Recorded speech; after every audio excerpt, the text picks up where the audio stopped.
제가 동전 던지기 내기를 제안드립니다. 동전 던져서 앞면 나오면요, 제가 여기 계신 분들한테 한 분마다 5,000원 드릴게요. 뒷면 나오면 저한테 3,000원 주세요. 이런 게임 하실 수 있죠? 그런데 제가 이런 게임 하려고 합니다. 같은 게임인데 판돈을 좀 올릴게요. 동전 던져서 앞면 나오면 제가 5억 원 드릴게요. 뒷면 나오면 저한테 3억 원 주세요. 이거 하실 수 있으세요? 못 하시죠? 왜? 5억 원을 내가 받으면 너무 좋으시겠죠? 하지만 내 지갑에서 3억 원이 나가는 상황이 벌어지면 어떤 일이 벌어집니까? 나의 주거 형태가 바뀌어요. 나의 자동차는 없어지는 거예요. 그렇죠? 같은 금액으로 나도 마찬가지예요. 제가 여기 계신 모든 분들께 한 분 한 분마다 제가 5만 원씩 나눠드려요. 5만 원 제가 지금 드리면 뭐 하실래요? 저요? 네. 맛있는 거 사 먹을게요. 맛있는 거죠? 네, 좋습니다. 김상훈 씨 5만 원 제가 드리면 뭐 하실래요? 쉽게 떠오르지가 않네요. 지금 떠오르지 않습니다. 그러니까 뭐 5만 원 가지고 뭐 할 게 뭐 있겠느냐 이 정도신 네. 거잖아요. 네. 근데 만약에요. 지금 이 공간 안에서 오늘 오시다가 혹은 가실 때 5만 원 잃어버리셨어요. 그러면 갑자기 이 5만 원을 가지고 할 수 있는 일들이 10배는 더 많이 생각나요. 그렇죠? 5만 원 가지고 야 이거 5만 원이면 설렁탕이 몇 그릇이야? 야 5만 원이면 뭐가 몇 개야? 심지어 5만 원은 A4지가 몇 천 장이야? 막 이러고 있어요. 자 보세요. 내 지갑으로 들어오는 5만 원은 효용이 요만큼이에요. 그렇죠? 근데 내 지갑에서 나가는 5만 원은 효용 그거 가지고 뭐 할 수 있느냐가 이따만큼이죠. 이만큼이에요. 이 얘기는 뭐예요? 획득과 손실이라고 하는 관점이 물리적인 돈의 크기보다도 더 중요하다는 겁니다. 그러니까 인간이 이렇게 관점이 재밌어요. 심지어는 같은 문제와 같은 상황임에도 불구하고요. 자, 그렇기 때문에요. 이 관점이라고 하는 건요. 상당히 재미있게도 우리의 생활의 곳곳에 숨어 있습니다. 이쪽이 뭡니까? 획득이에요. 그 다음에 이쪽이 뭡니까? 손실입니다. 자, 그런데 획득 곡선이든 손실 곡선이든 직선이 아니죠. 그 다음에 위로 갈수록 좀 더 앞으로 갈수록 뒤로 갈수록 곡선의 기울기가 둔화되고 있다는 건 뭡니까? 같은 돈이라도 더 쌓여지고 있으면 그 크기가 작게 느껴진다는 겁니다. 자, 0에서 출발을 해볼까요? 획득에서 0인 상태에서 만약에 100만 원으로 갑니다. 0인 상태에서 100만 원으로 가면 Y축을 보면 많이 상승해 있죠. 근데 100만 원에서 다시 200만 원으로 가면 그만큼 상승하지 않죠. 자, 이 얘기는 뭡니까? 아무것도 돈이 없는데 100만 원이 갑자기 생기면 굉장히 기분이 좋다는 거예요. 근데 100만 원이 원래 있는데 또 다른 100만 원이 들어와서 200만 원 되면 뭡니까? 무일푼에서 100만 원 생겼을 때보다는 좀 덜 좋다는 겁니다. 그게 좀 둔화된다는 거죠. 손실은 그런데 마찬가지의 곡선이지만 더 가파르죠. 그러니까 뭡니까? 획득이 손실보다 더 작은 거고, 말씀드려서 같은 100만 원이라도 나한테 들어올 때보다 나갈 때 더 세게 느껴진다는 거죠. 두 가지 사실이죠. 더 커질수록 둔감해지고 그 다음에 손실일수록 더 민감하다. 우리 인간은 매 순간 우리 관점에 지배를 당합니다. 가끔 장 보실 때 이럴 때 있죠. 브랜드 A는 품질이 좋아요. 브랜드 B는 품질은 좀 떨어지지만 가격 경쟁력이 좋습니다. 다시 말해서 싸다는 거죠. 자, 둘 중에 뭐 사실지 고민이 되실 때가 있어요. 뭐 사지? 우열을 못 가리겠어요. 근데 재밌게도요. 이때 눈을 살짝 돌려서 저쪽 한 구석을 봤을 때 제3의 브랜드인 C가 눈에 들어오면서 A, B 간의 우열이 바뀌는 경우가 꽤 많아요. 그런데 저 브랜드 C가요. 브랜드 A에 대해서는 품질이 떨어지죠. 형편없이. 하지만 가격 경쟁력은 여전히 좋습니다. 그러니까 브랜드 A와 C는 1승 1패예요. 그런데 저 브랜드 C가 브랜드 B에 대해서 1승 1패가 아니라 2패를 당해요. 브랜드 C는 브랜드 B보다 품질도 떨어지고요. 가격 경쟁력도 안 좋습니다. 자, 그러면 브랜드 A와 B 사이에서는 원래 1승 1패였죠. 근데 브랜드 C가 들어오면서 내 머릿속에서 어떤 재밌는 계산이 벌어지냐면 A와 C 사이에서는 여전히 1승 1패인데 B와 C 사이에서는 B가 2승을 챙겨요. 종합전적이 3승 1패가 됩니다. 브랜드 B가. 그래서 사람들은 사지도 않을 브랜드인 C 때문에 냉큼 브랜드 B를 손에 집어들죠. 이게 우리가 전 세계 수많은 매장에서 물건을 사고 전 세계 수많은 사람들 사이에서 사람을 선택하고 전 세계에서 수많은 대안들 중에서 대안을 선택하는 과정에서 부지불식간에 일어나는 일들입니다. 내릴 수 없었던 결론이 어느 순간 나도 모르는 사이에 별다른 이유 없이 결론이 쉬워지면 이걸 의심하셔야 돼요. 직관을 따르거나 감을 따른다는 건 원래부터 결론을 내릴 수 있는 건데 이건 믿을만 하죠. 그런데 결론을 내릴 수 없는 상황인데 아무런 근거가 없이 내가 갑자기 결론을 내리거나 선택이 가려지면 이건 뭡니까? 내 주위에 브랜드 C가 들어가 있는 거예요. 우리 인간은 매 순간 우리는 이렇게 관점의 영향을 받는다는 거죠. 자, 그렇다면 우리가 이 관점 속에서 고집스럽게 사용하는 몇 가지 우리가 한번 생각해 봐야 될 만한 것들을 우리가 한번 살펴보겠습니다. 굉장히 어려운 기말고사를 치른 학생들입니다. 이 친구들은 그리고 이걸 패스, 즉 통과해야만 이제 졸업이 돼요. 그러니까 당연히 중요하죠. 근데 결과를 내일 오후가 돼야 알 수 있습니다. 오늘은 알 수 없어요. 자, 그런데 이 친구들이 이제 시험 치르고 배고프니까 이제 밑에 지하식당에 내려갔는데 지하식당 옆에 여행사가 있네요. 한 군의 여행사에서 이렇게 돼 있어요. 내가 너무 가보고 싶었던 동남아시아 여행 상품권이 광고돼 있습니다. 너무 조건이 좋아요. 가격도 좋고. 근데 문제가 밑에 이렇게 써 있습니다. 오늘까지만 계약 기간이에요. 근데 밑에 한 줄이 또 있네요. 5,000원을 더 내면 내일까지 계약 기간을 연장해 준답니다. 이러면 5,000원 더 내고 내일까지 기다리시겠습니까? 아니면 지금 당장 여행 상품 사시겠습니까? 당장 계약을 하겠죠. 당장 계약하겠습니까? 네. 당장 계약하겠다라고 생각하시는 분 한번 손 들어주십시오.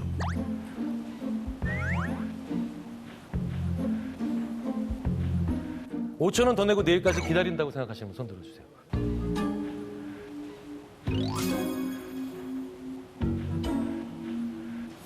더 많이 계세요. 네. 그러니까 성격이 우리나라 평균 국민들보다 좀 다르신 거예요. 자, 어쨌든 한 70%에서 80%에 해당하는 분들이 5,000원 더 내고 내일까지 기다린다고 하셨어요. 자, 그런데요. 한 사람 한 사람마다 이렇게 얘기해 줍니다. 야, 내가 조교한테 먼저 알아봤는데 너 시험 떨어졌대. 너 여행 그래도 갈 거야? 그러면 대부분 학생들이요. 그래도 갈 건 가야죠. 어차피 한 학기 더 다녀야 되는 건데 방학 때 뭐 하겠습니까? 이러고 가요. 그리고 또 나머지 3분의 1 학생들한테 제가 이렇게 얘기해 줘요. 너 내가 조교한테 먼저 알아봤는데 너 시험 패스했대. 너 여행 갈 거야? 당연히 가야죠. 그럼 뭐예요? 어차피 갈 거였죠. 근데 왜 5,000원 더 내고 내일까지 그 상품권을 연장시킵니까? 내가 지금 시험에 떨어져서 힐링하려고 여행을 가야 되는지 시험에 붙어서 셀레브레이션, 야 신난다고 여행 가야 되는지 슬퍼서 가는지 아니면 기뻐서 가는지를 아직 모른다는 겁니다. 사람들은 이유에도 돈을 지불한다는 거죠. 꽤 많은 사람. 이 얘기를 종합하면 사람들은 마음속으로는 A가 더 좋은 걸 알아요. 그런데 옆에 있는 B가 너 왜 B를 선택했어? 라고 했을 때 이유를 얘기를 잘 할 수 있어요. A보다 B를 더 선택에 대한 이유를 잘 얘기할 수 있기 때문에 A가 좋은 걸 머릿속으로 알면서도 B를 선택하는 경우가 허다하다는 거죠. 우리가 어떤 사람은 이렇게 몰아붙여서 더 열등한 걸 고르게 할 수도 있고 우리 자신으로 그 이유를 얘기하기 위해서 더 열등한 걸 선택할 수도 있다는 겁니다. 복권 1,000원짜리죠. 보통 우리 로또 복권 1,000원이죠. 1,000원짜리 복권을 제가 쭉 다 나눠드렸습니다. 나눠드렸어요. 자, 그러고 난 다음에 제가 복권 잘 가지고 있다가 다음 주에 한번 맞춰보세요. 재미삼아서 하고 전 갑니다. 그런데 저를 시기하고 질투하고 있는 어떤 다른 사람이 와서 김경일 교수가 여기 계신 분들한테 선물 드리는 게 너무 짜증나니까 자기한테 되팔라고 그럽니다. 파시겠어요? 아니요. 아니요? 안 파세요? 안 파십니까? 안 파십니까? 안 파십니까? 파실 것 같아요, 왠지 그래도. 왠지 오늘 김상중 씨께서는 파실 것 같습니다. 저도 안 파. 안 파시겠습니까? 안 파실 거예요. 자, 1,000원짜리 복권 누가 1,000원에 다시 팔라고 하면 나 1,000원 받고 팔겠다. 한번 손 들어주시죠. 한 분, 두 분. 딱 두 분 계시네요. 나머지 분들은 전부 다 안 파시는 거죠. 실제로 이걸 팔게 만들려면요. 훨씬 더 많은 금액이 필요합니다. 제가 옛날에 일종의 몰래카메라 실험을 한 적이 있어요. 에스컬레이터를 타고 올라옵니다. 지하철역에서. 근데 이제 저희들이 일부러 잘 보이는 데다가 떨어뜨려 놔요. 그럼 이제 이거 뭐지 하고 주셨는데 아직 날짜가 안 지난 유효한 복권인데요.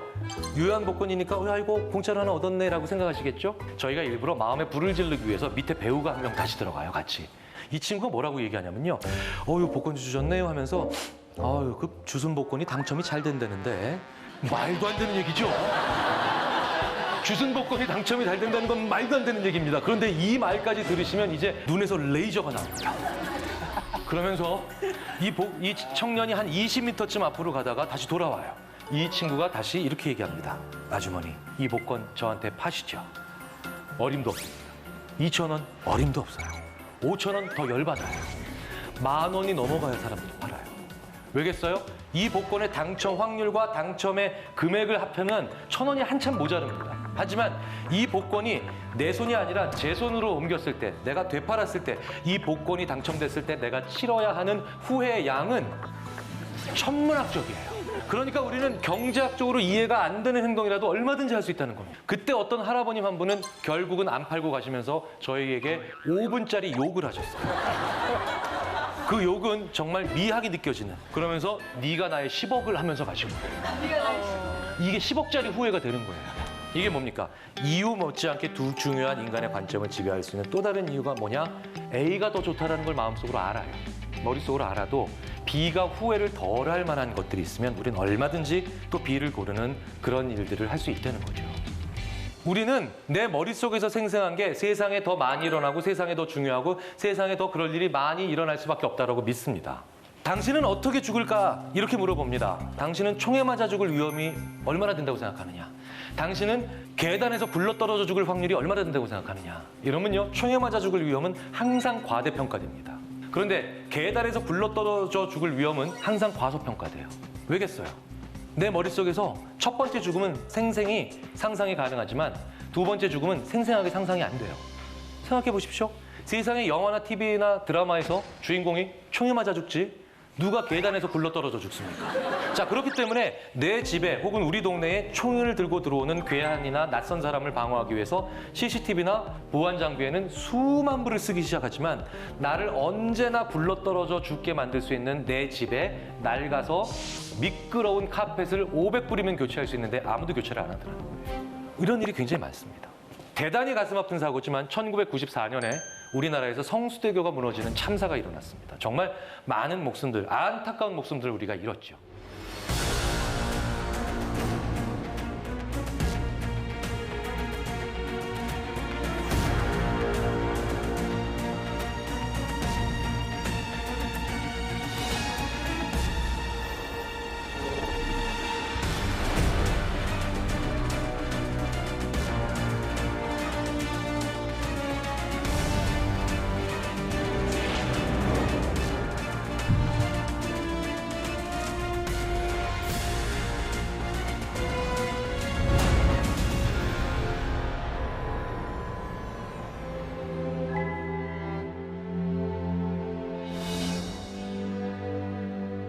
그런데 저 장면을 보면 어이없는 일들과 하나 연결이 됩니다. 하얀색 버스가 하나 넘어져 있어요.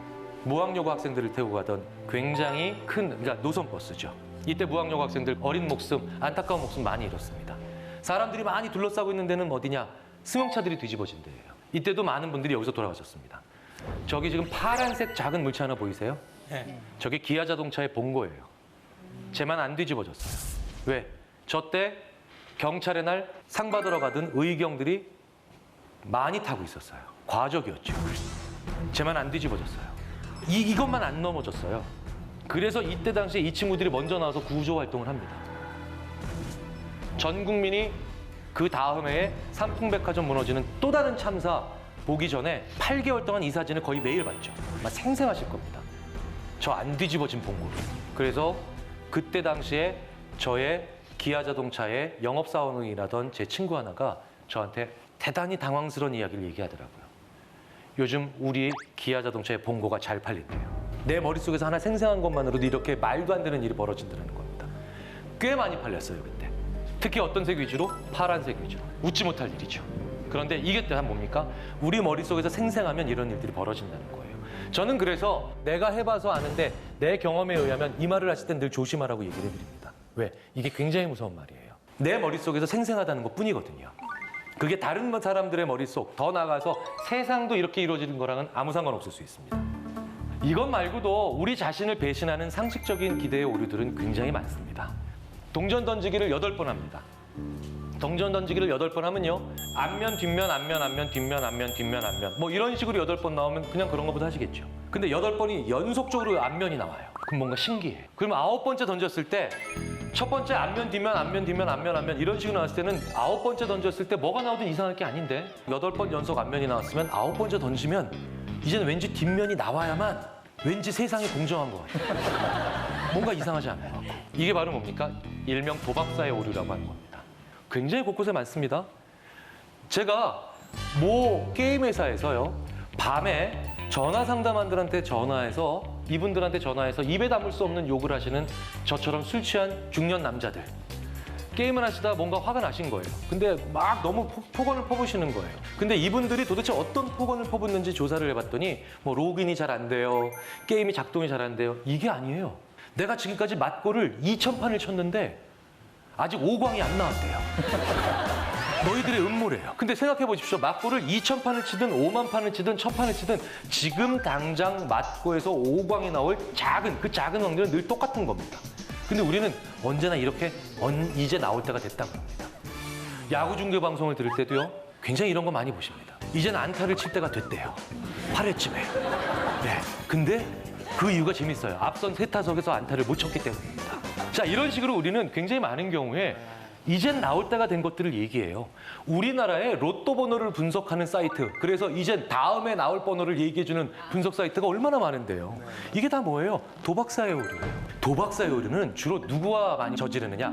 관중, 관람객 혹은 제3자들, 관찰하는 사람들이 많이 저지르는데, 반대로 지금까지 그랬으니까 앞으로 더 그럴 거야 라고 하는 일명 뜨거운 손 오류는요. 이걸 직접 하는 사람들이 꽤 많이 또 빠지는 함정이에요. 농구에서요, 한 선수가 어려운 슛을 성공시키면 그 다음에 그 선수한테 패스가 자꾸 몰립니다. 축구에서도 전반전에 어떤 선수가 골을 넣으면 그 선수한테 패스가 자꾸 들어가요. 왜? 그 선수가 골을 넣을 확률이 자꾸 높다고 생각하는 거예요. 그렇죠. 예. 그래서 꽤 많은 경우에 전반전에 골 넣었던 선수가 너무 자기한테 무리하게 패스가 집중되니까 후반에 체력이 떨어져서 교체되는 경우가 굉장히 많다는 연구가 있는데 사실인가요, 이천수 씨? 그것도 그렇고 네. 추가골을 넣을 수 있는 가능성도 높고 그렇죠. 많이 오니까. 네네네. 그러니까 우리가 그런 착각들을 하고 살아간다는 겁니다. 그런데 추가골을 넣으면 이렇게 뭐라고 생각해요? 거봐, 우리가 맞았잖아. 이렇게 생각하죠. 단순히 패스가 많이 가기 때문에 확률 자체가 높아지는 건데도요. 이런 모든 것들이 우리 자신을 배신하는 상식적 기대인데 왜겠습니까? 우리 자신, 인간은 아주 사소한 것도 생각을 쉽게 종결해주는 두 가지 종류의 정보가 오면 우리는 거기서부터 못 벗어나요. 그 두 가지가 바로 뭐냐? 명사와 숫자예요. 자, 두 가지 표현을 들려드리겠습니다. 첫 번째 표현이고 두 번째 표현이었는데 내용적으로 완전히 똑같습니다. 자, 첫 번째 느낌은 이겁니다. 영식이가 사람을 죽였대라고 하면요. 사람들의 반응이 이래요. 그게 왜 그랬대? 무슨 일이 일어났대? 이렇게 얘기합니다. 그런데 똑같은 표현인데도 명사를 사용하면 느낌이 다릅니다. 영식이가 살인자래. 이러면 느낌이 달라요. 사람들이 더 그리고 단정적으로 나옵니다. 영식이가 사람을 죽였대라고 하면 왜 그랬대라고 물어보는데 영식이가 살인자래라고 얘기하면요. 진짜 나쁜 놈이구나. 단정적으로 나오고 생각을 멈춥니다. 명사를 들으면 이런 일이 벌어지는 거예요. 이게 더 큰 게 명사보다 더 센 게 바로 뭐냐면 숫자예요. 숫자는 아예 아무 의미가 없어도 사람들이 거기서부터 못 벗어납니다. 제가 그래서 이 숫자를 사용해서 유능한 장교가 돼본 게 여러 번이에요. 제가 군대에 있을 때 정훈 장교였어요. 정훈 장교는 이제 교육과 관련된 일을 많이 하죠. 정훈 장교 이러면 제가 네, 중위 김경일. 우리 부대의 정훈 교육 현황이 어떻게 되나? 이럴 때 제가 정확한 대답을 하기 위해서 수첩을 피는 순간 저는 무능한 장교가 됩니다. 그런데 생각나는 걸 그냥 빨리 얘기하면 그럼 전 유능한 장교가 될 수 있어요. 저는 그냥 이럴 때 당 대놓고 이렇게 얘기합니다. 네, 현재 52주 중에 37주 차로 현재 교육은 78.2% 완료돼 있습니다. 알게 뭡니까? 네, 그러면 그분이 이렇게 얘기했어요. 유능한 장교야 하고 갑니다. 아니, 1년 52주잖아요. 그리고 제가 오늘 이번 주 계속 보니까 37주 차입니다. 그럼 뭐 37, 52로 나는 대충 70원절이 되겠죠. 그 누가 계산합니까? 그분도 무능한 분 아니고 유능한 지휘관이신데 바쁘잖아요. 그러니까 아무 숫자나 빨리 얘기하면 뭡니까? 얘 유능한 애야. 이러고 하는 거예요. 네. 숫자는 사람의 마음을 굉장히 강력하게 앵커, 닷을 내리게 만듦으로 해서 우리가 거기서 못 움직이게 만듭니다. 그래서 우리 인간은 말을 어떻게 하느냐, 표현을 어떻게 하느냐에 따라서 우리 말 한마디로 천냥빚도 갚는다, 아다르고 어다르다, 이거 정말 맞습니다. 본인의 네. 목숨이 돈의 가치로 따지면 얼마라고 생각하세요? 그걸 꼭 가치로 금액으로 네, 금액으로 말씀하셔야 돼요. 말씀하셨어요. 한 1조 정도 되지 않을까요? 1조요. 네, 그래도 1조라는 가치는 정하신 거네요.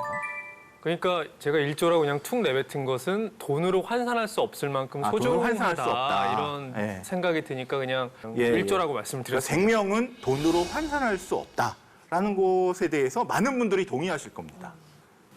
근데 저희는 법정이나 이런 데서 요구가 들어오죠. 지금 어떤 분이 돌아가셨는데 여기 보상을 해줘야 하는데 이분의 목숨의 가치가 얼마인지 계산해달라. 근데 거기다 1조라고 그러면 대한민국의 아마 자동차 운전사들은 다 파산하실 거고, 예, 그다음에 보험회사도 다 파산하시겠죠. 그래서 이런 작업을 저희가 하기 때문에 저희가 욕을 많이 먹습니다. 근데 자기 목숨의 가치가 무한대라고 느끼지 않는 사람이 있을까요? 한번 같이 생각해 봅시다. 현장에서 건설 쪽에 근무하시는 거랑 사무실에서 컴퓨터 앞에서 일하시는 거랑 거기서 30년 동안 근무하신다고 그러면 근무하시다가 사고로 돌아가실 확률이 어느 쪽이 높을까요? 공사 현장이 다만 1%라도 높을 거예요. 왜냐면 여기 중장비가 왔다 갔다 하고 실제로 사고가 많이 납니다. 그러면 당연히 사무실 쪽으로 가셔야겠죠. 그런데 한 가지만 여쭤보겠습니다. 이쪽에 너무 사람이 안 와서 건설 현장에서는 앞으로 30년간 연봉 1억이 보장이 되고요. 이쪽에서는 한 2천만 원, 3천만 원. 그러다가 중간에 이제 회사 나가라 그러면 나갈 수도 있고. 네, 어느 쪽을 선택하실까요? 중장비. 아, 왜?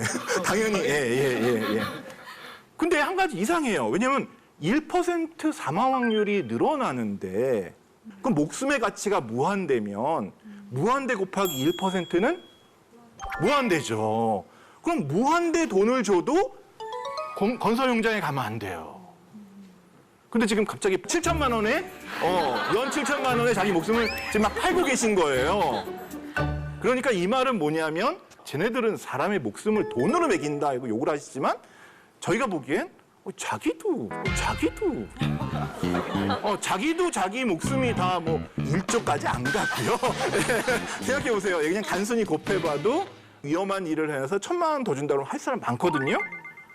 그러면은 1%인데 1,000만 원 그러면 1,000만 원 곱하기 100이면 10억이에요. 예, 그래서 자기 목숨은 한 10억 정도 된다고 본인도 생각하는 것이 아닌가. 이렇게 경제학은 돈의 가치로 따져보자. 그래서 아름다운 학문은 처음에 아닌 것처럼 느껴지지만 우리 생활에는 아주 필요한 그런 학문이기도 하다라는 말씀을 좀 드리겠습니다. 또 하나는 이 사랑도 가족 관계도 돈하고 연결이 되지 않나라는 생각을 또 해볼 수밖에 없는 일이 있는데요. 혹시 연금 분할이라고 어려운 단어인데 들어보신 분 있으세요? 뭐와 관련됐냐면 제가 퇴직을 했는데 제 와이프하고 저하고 연금을 어느 비율로 받느냐라는 것과 관련된 문제예요. 근데 뭐 같은 집에서 사는데 비율이 필요가 있을까요? 없어요. 그럼 이 비율이 언제 필요해질까요? 죽었을 때? 이혼했을 때? 젊으신 분들이 벌써 이혼을 생각하고 계시네요. 예. 근데 원래는 모든 국가에서 제가 연금을 받는데 제가 제 와이프랑 나중에 한 70 먹어서 이혼을 했다. 그 연금은 저한테만 오고요. 와이프는 그냥 위자료 갖고 갑니다. 지금은 어떤가요? 예, 50대 50으로 나눠야 됩니다. 연금도요? 일본에서 2007년도에 연금 분할이 제도화됐습니다. 맞아. 그래서 2007년도 이후에 남편이 연금을 타는데 이혼을 하면 연금의 50%를 가져갑니다. 황혼 이혼이 늘까요, 줄까요? 늘죠. 아니, 사랑하는 사이에 지금 그까지 돈 몇 푼 때문에 어떻게 생각하십니까? 이게 영향을 줄까요? 사랑하면 안 줄 것 같은데요. 그 영향 안 받을 것 같아요. 연금을 차라리 포기하고 그냥 네, 산다. 같이 받겠습니다. 같이 산다. 여기에 대한 그래프를 하나. 요 그래프인데요. 황혼 이혼 이렇게 상승을 합니다. 일본에서입니다. 한 가지 이상한 거는 상승하다가 움푹 들어갔다가 상승했어요. 자, 제가 몇 년도에 연금 분할이 시작됐다고요? 2007년도에 시작됐는데 2007년부터 늘어난 건 맞는데 왜 여기 들어갔을까요? 연금 분할을 2007년도부터 시작하기로 결의된 게 2003년, 4년입니다. 참았어. 아니 어떻게 너무 금방 이해가 하시는 네, 그래서 하려다가 연금 분할? 지금 2005년도인데 내가 이 사람하고 30년을 참고 살았는데 2년만 더 참으면 매달 받는 거예요. 내가 2년을 진짜 이 악다물고 참아보자 라고 하지 않았을까 했죠. 네, 그래서 저는 이게 황혼이혼이 는 거보다 실시되기 2, 3년 전부터 이혼이 줄었다는 것이 상당히 충격적이고, 제가 그때 일본에서 방송을 봤는데요. 길 가는 그 중년 아저씨들한테 연금 분할 제도라고 들어보셨어요? 그랬더니 아니요. 2007년부터 실시하는데요. 아, 그렇게 됐어요? 근데 할머니한테 물어보면 알고 있습니다.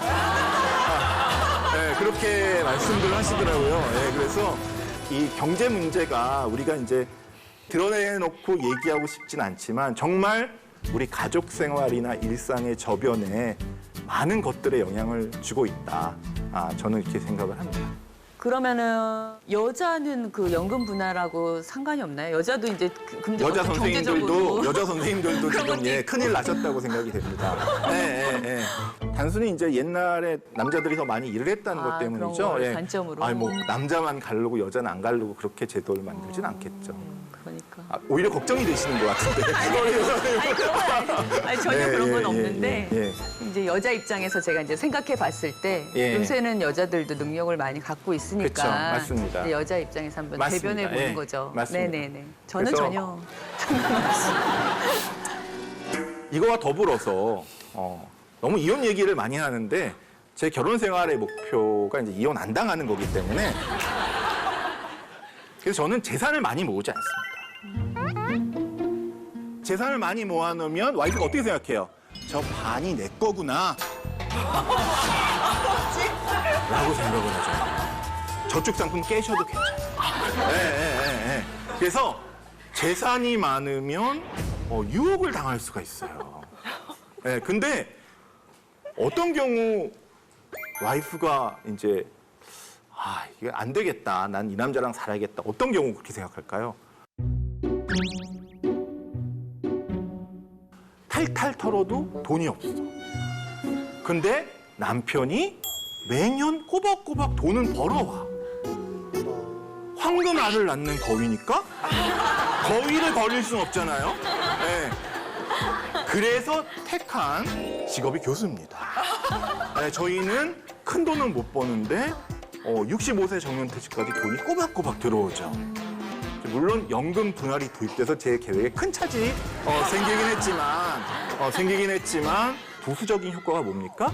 거위를 위하게 됩니다.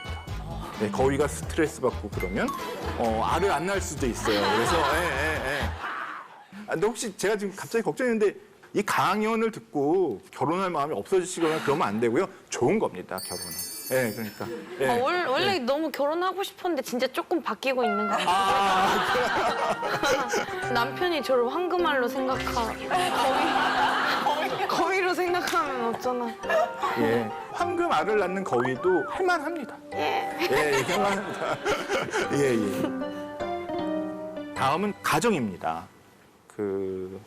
김상훈 선생님 평소에 너무 좋은 일을 많이 하시잖아요.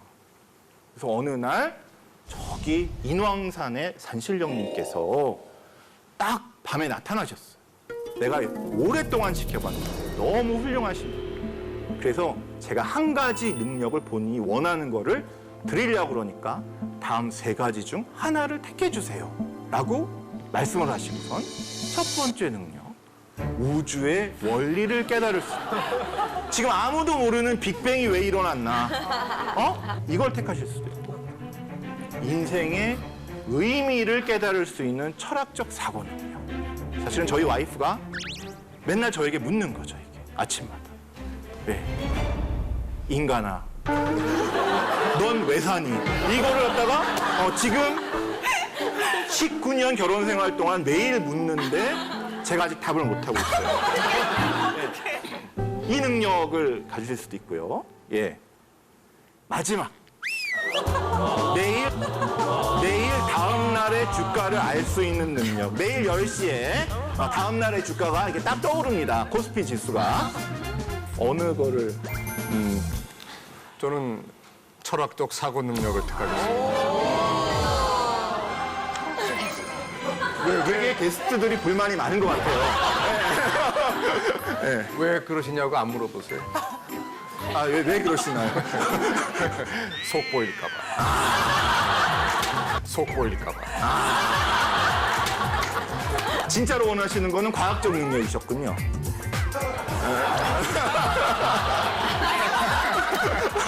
아, 진짜로 원하는 맨 마지막이죠. 남편이 이런 조건을 했는데 우리 김상정 선생님처럼 속보일까봐 철학적 사고 능력을 골라서 집에 왔다. 인간아, 매사니. 그래서 삼국지를 보면요. 싸움은 관우 장비가 잘합니다. 조자룡도 잘해요. 근데 이 사람들을 부리는 사람이 누구죠? 제갈공명. 싸움 하나도 못하는 제갈공명 말을 껌뻑 죽어서 들어요, 얘네들이. 왜 그럴까요? 남동풍이 부는지를 몰라요, 관우 장비는. 제갈공명은 며칠날 남동풍이 분다. 또는 조조가 싸우다 지면 어느 길로 도망간다. 적군이 무슨 작전을 쓸 것이다라는 거를 예측을 하는 거죠. 그래서 예측 능력이 있는 사람이 이제 예전에는 점 보고 이러신 분들이 했다가 요즘은 누가 합니까? 과학이에요, 과학. 예. 과학이 왜 신기해요? 아니, 일식월식을 맞추잖아요. 전 지금도 그거 어떻게 맞추는지 모르겠는데. 그리고 경제학이나 이런 쪽은 이제 뭐 부동산 가격, 환율 정확히는 못 맞추지만 주가 이런 거를 남보다 좀만 더 맞추면 그것 갖고도 이미 여러분이 부러워하는 그런 능력을 갖게 되기 때문에 이제 그런 거고 관련해서 제가 한번 다큐멘터리를 봤는데요. 일본 가보시면 우리나라 CUGS 합친 것만큼 세븐일레븐이 정말 동경 지역을 꽉 잡고 있습니다. 아주 잘 되는 기업입니다.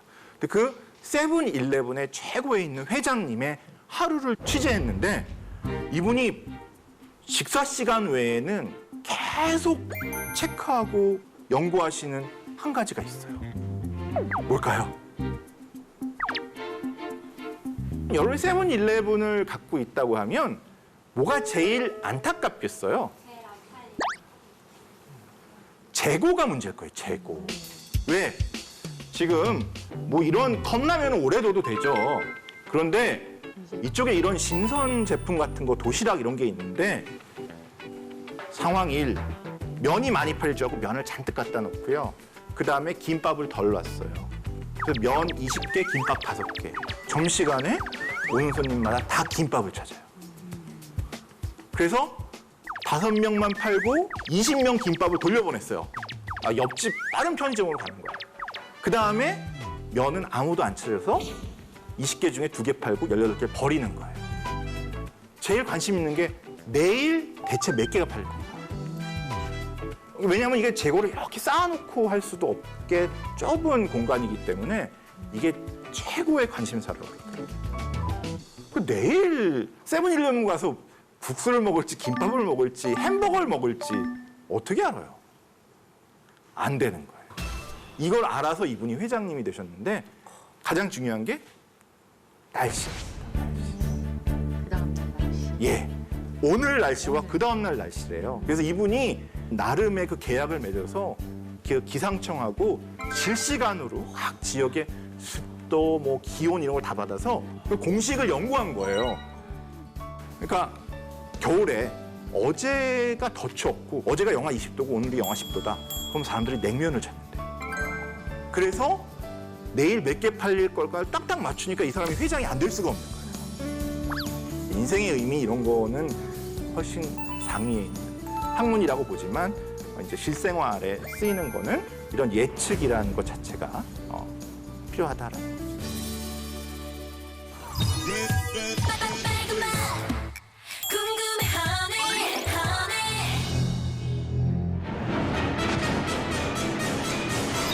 이 그래프가 이제 예산이라는 그래프입니다. 가로축에 X라는 물건이 있고 세로축에 Y라는. 그러니까 뭐 내가 돈을 갖고 있는데 사과와 배를 몇 개 살 수 있느냐라고 그 살 수 있는 영역을 표시하면 이 삼각형이 됩니다. 사과에 돈을 다 때려 넣으면 많이 살 수 있죠. 배에 다 때려 넣으면 많이 살 수 있죠. 또 그 섞어 사면 이렇게 되기 때문에 이런 그래프가 나옵니다.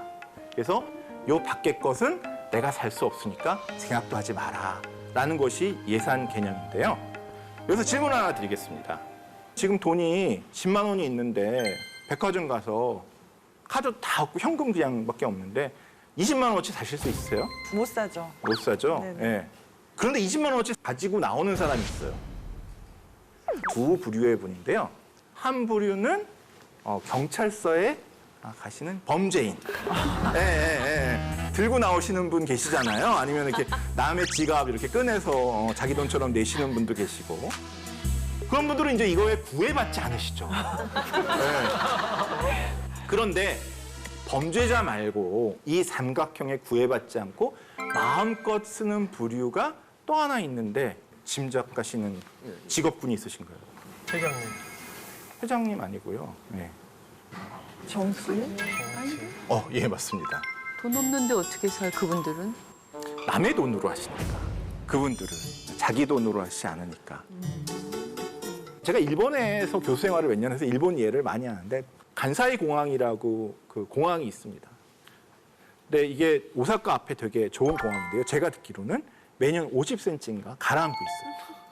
그래서 이게 계속 가라앉지 않게 하려고 공항을 넓혀야 되는데 넓힐 수가 없어요. 우리 인천공항하고 다른 점은요. 인천공항은 섬하고 섬 사이에 이렇게 들어간 데를 메꿔서 공항을 만들어서 좀 쉽게 만든 공항인데요. 일본 사람들은 이렇게 그냥 깊은 바다에 돌을 쏘아 부어서 섬에 의지하지 않고 만든 게 그래서 공학적으로는 거의 그 세계적인 기적적인 그 공항인데 경제적으로는 정말 말이 안 되는 거고요. 또 하나 뭐냐면 저 위가 홋카이도고요. 밑이 그 일본의 본섬 혼슈인데요.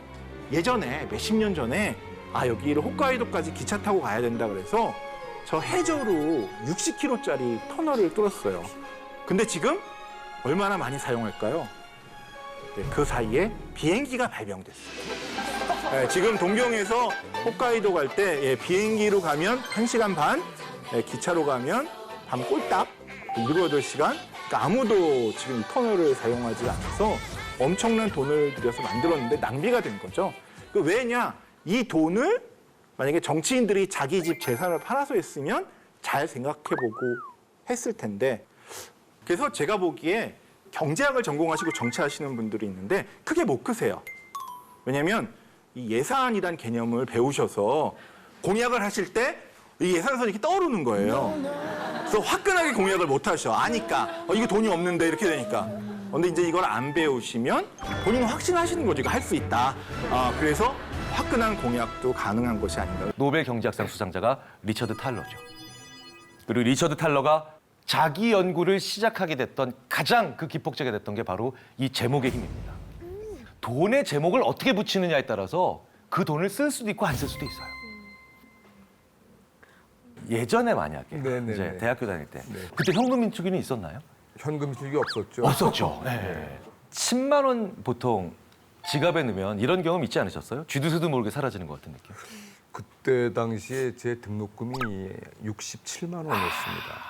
그러니까 10만 원이면은 굉장히 큰 돈이었어요. 맞다. 제가 그걸 까먹었네. 제가 75만 원이었거든요. 네. 그럼 좀 줄여볼게요. 네. 한 2만 원쯤 있을 때. 네네. 네. 그럼 어느 정도 보통 갔을까요? 한 일주일 정도는 일주일 가지고 정도. 있죠. 네. 대부분 보면 돈을 10만 원을 찾아놓든 20만 원을 찾아놓든 어느 순간 보면 그냥 없어져 있어요. 그럼 매번 이 빈 지갑을 보면서 야 어떻게 돈을 이렇게 내가 참 허투루 쓸까?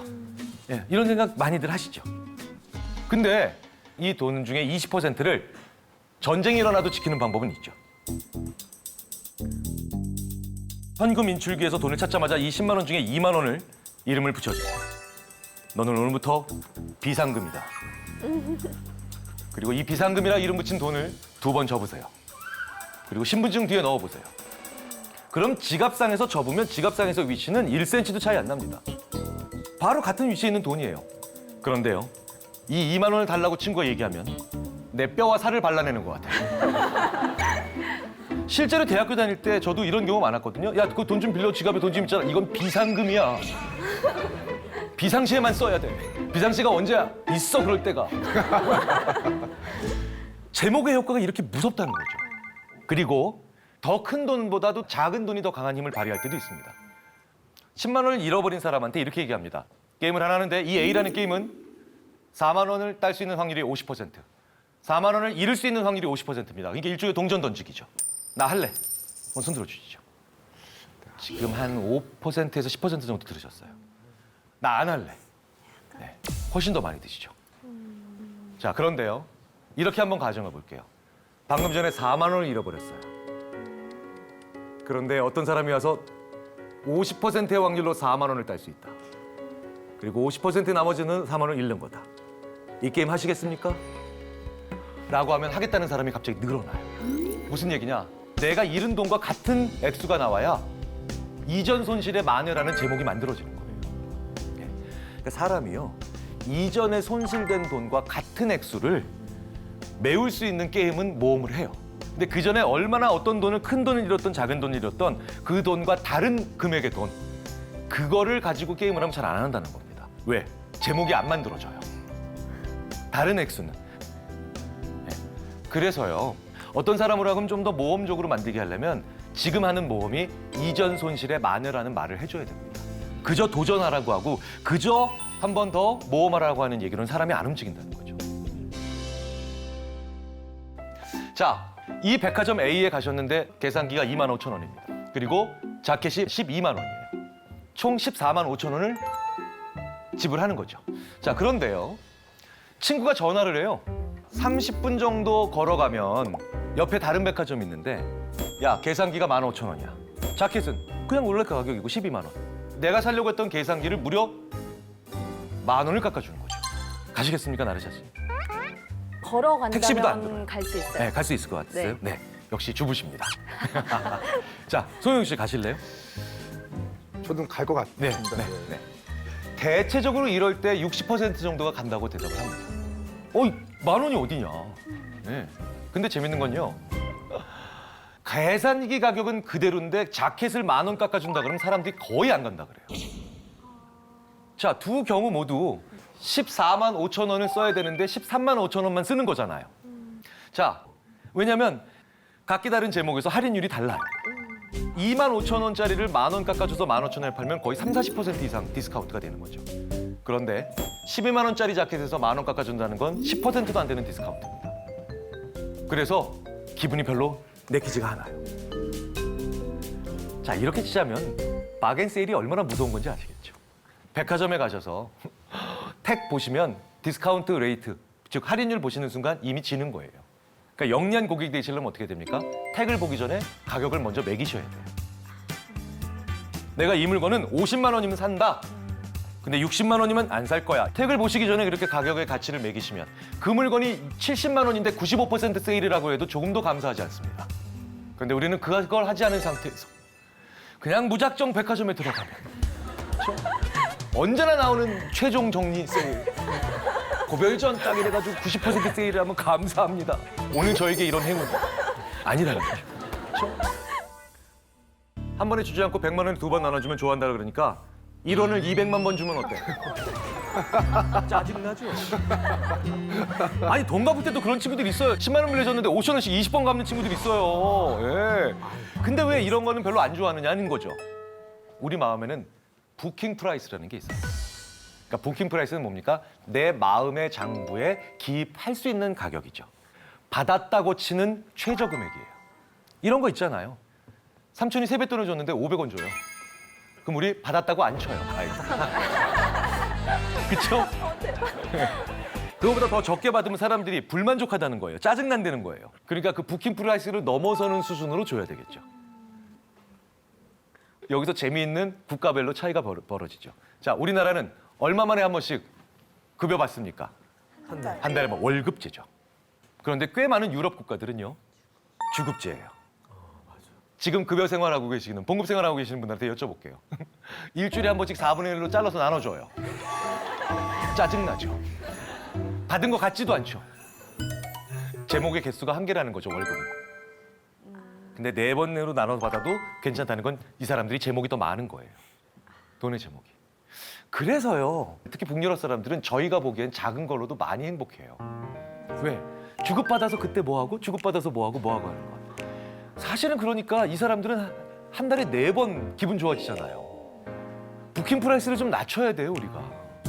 사실은 행복해질 수 있는 중요한 방법 중에 하나가 바로 나를 행복하게 만들 수 있는 작은 것들의 리스트가 많아야 된다는 겁니다. 그래서 재밌는 연관성이 있죠. 위시리스트 아시죠? 위시리스트를 받아보면 우리나라 사람들은 위시리스트가 다 이거예요. 빌딩, 건물주. 네. 그렇죠?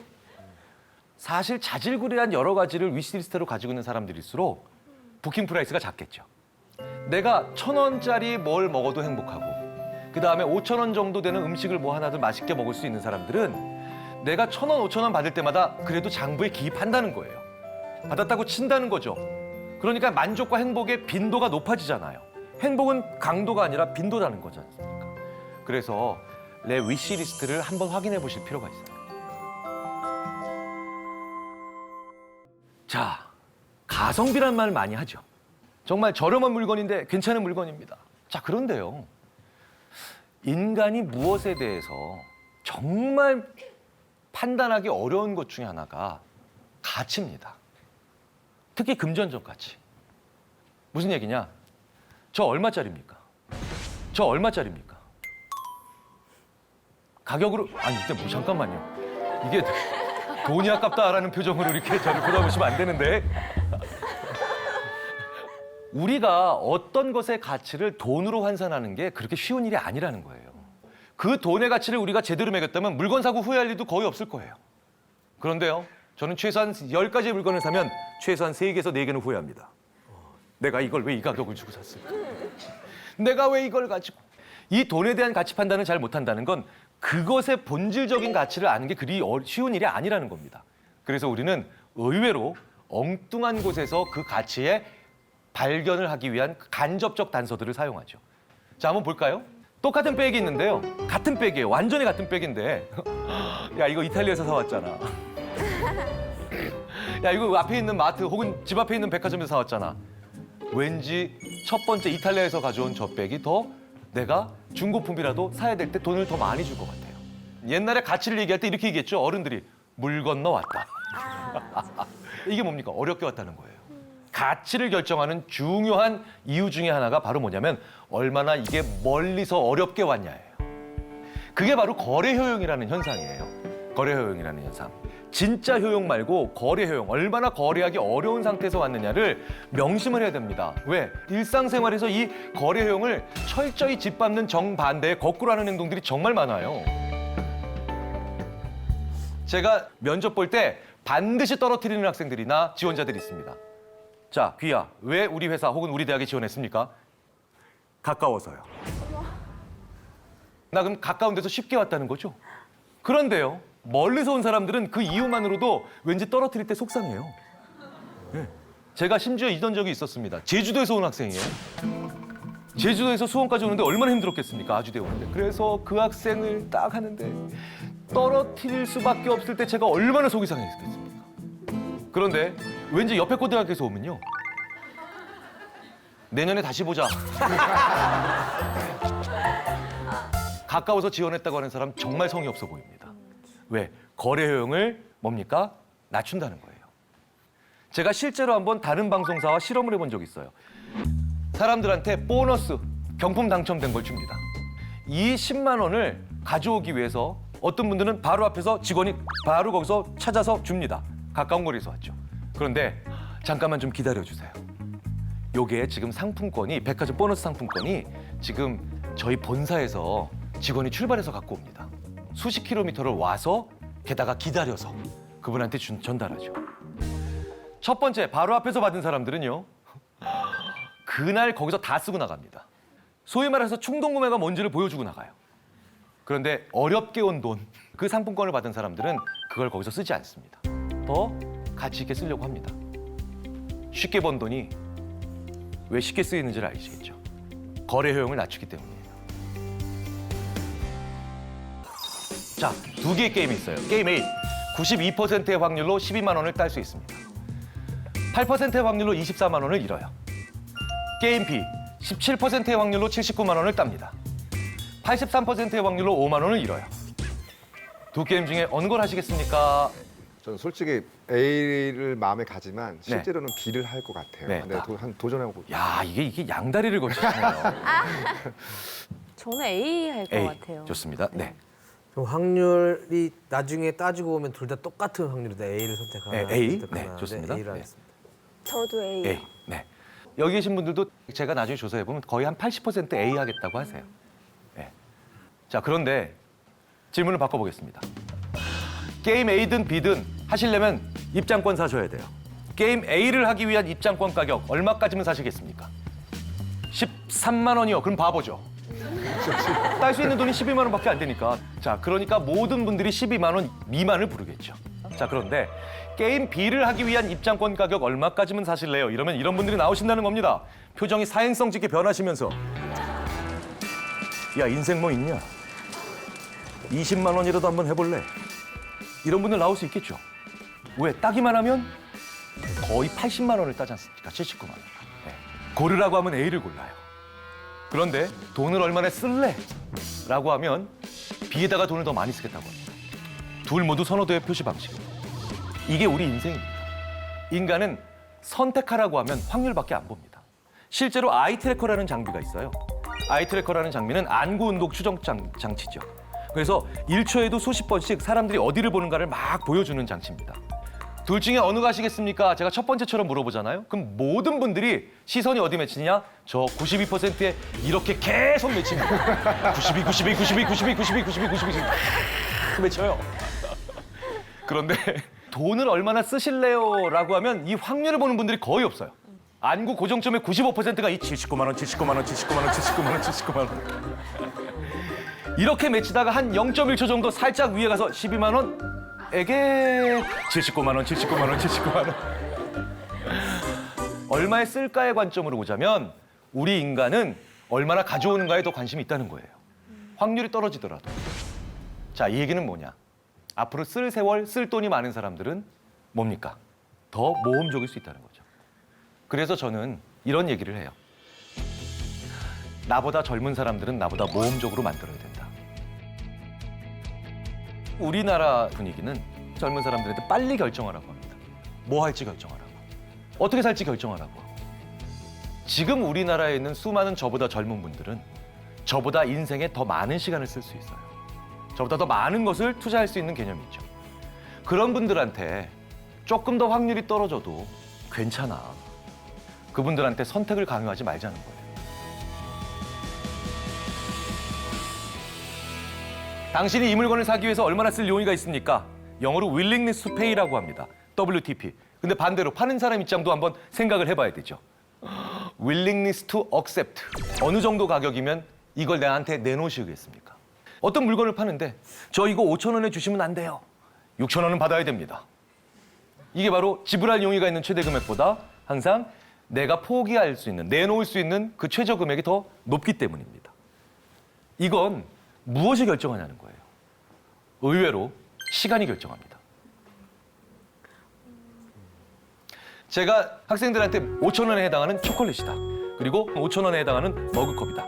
학생들한테 무작위적으로 나눠줍니다. 그러면 열의 9이 이래요. 머그컵 받은 학생들은 초콜릿이 더 좋은데. 초콜릿 받은 학생들은 나 머그컵. 남의 떡이 더 커 보인다 효과죠. 그러니까 지금 바꾸면 너무 정신없으니까 수업 끝나면 바꾸고 싶다는 사람 다 바꿔줄게. 그럼 75분 강의하는 동안 이 친구들은 자기 책상 옆에 머그컵이나 초콜릿을 놓고 보면서 수업을 듣겠죠. 자, 75분이 끝나고 난 다음에 수업이 끝나고 난 다음에 자, 바꿀 사람 손 들어보세요 라고 하면 20%도 손 안 듭니다. 75분 강의하는 동안 내 옆에 공존했다는 이유만으로도 내가 내놓을 수 있는 최저 금액이 올라가는 거예요. 그러니까 사는 사람이 더 낮은 가격을 부르고 파는 사람이 더 높은 가격을 부르는 건 내 옆에 있었던 시간 때문입니다. 우리는 거기에 비용이 지불이 되거든요. 그럼 이거 어떻게 하면 낮출 수 있을까요? 얼마에 팔 거냐는 질문을 하지 않는 겁니다. 당신 나한테 이거 팔았으면 좋겠다라고 얘기하고 그 시간만큼 상당히 뒤로 나중에 가격을 물어보겠다고 얘기를 해야 돼요. 지금까지 있었던 시간만큼 혹은 어쨌든 일정 시간만큼을 이제 판다는 생각을 해야만 그 사람은 WTA를 낮출 수 있는 여지를 가지게 됩니다. 기다려주는 겁니다. 이걸 저희 심리학에선 gentle persuasion, 즉 공손한 설득이라고 얘기를 합니다. 여기서 우리가 행동경제학 얘기를 하나 정도 더 말씀을 드릴게요. 중요한 거.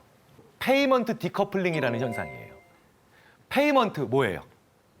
지불이죠. 디커플링은 커플을 분리하는 거죠. 무슨 얘기냐? 한번 보세요.